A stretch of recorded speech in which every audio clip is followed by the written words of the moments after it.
ચાહત જ્યારે રમણે દહેજના લોભને કારણે સુમનને ગુમાવી દીધી.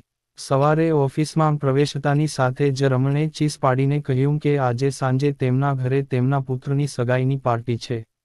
આ સાંભળીને હું મૂંઝવણમાં પડી ગયો કે મારી પત્નીને સાથે લઈ જવું યોગ્ય છે કે નહીં. રમણ અમારા વિસ્તારનો જ છે. તેમનું ગામ મારા ગામથી 3 કિલોમીટર દૂર છે. અહીં ઘણા વર્ષોથી અમારું મળવાનું અને બોલવાનું લગભગ બંધ થઈ ગયું હતું. હવે જ્યારે હું પ્રમોશન મેળવીને તેના શહેરમાં તેની ઓફિસમાં આવ્યો ત્યારે અમારા સંબંધો ફરી ગાઢ થવા લાગ્યા. છેલ્લા 20 વર્ષોમાં અમારી વચ્ચે વાત એવી બની ગઈ હતી કે અમે એકબીજાને મોઢું બતાવવા માંગતા ન હતા. રમણ અને હું 10મા ધોરણ સુધી એક જ શાળામાં ભણ્યા.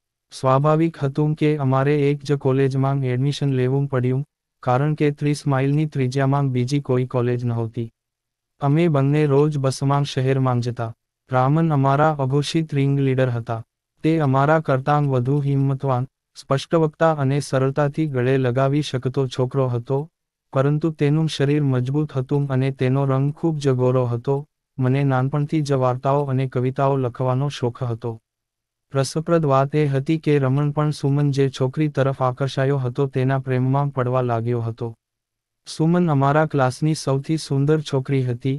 અમે બધા પીરિયડ્સમાં હાજરી આપતા, પણ રમણ કોઈક રીતે કોલેજની કોઈ છોકરી તરફ ઝડપથી આકર્ષાઈ જવાના વિચારથી ગ્રસ્ત હતો. તેને તેના વર્ગની સુમન સાથે ઊંડો પ્રેમ હતો. બસ, આખો સમય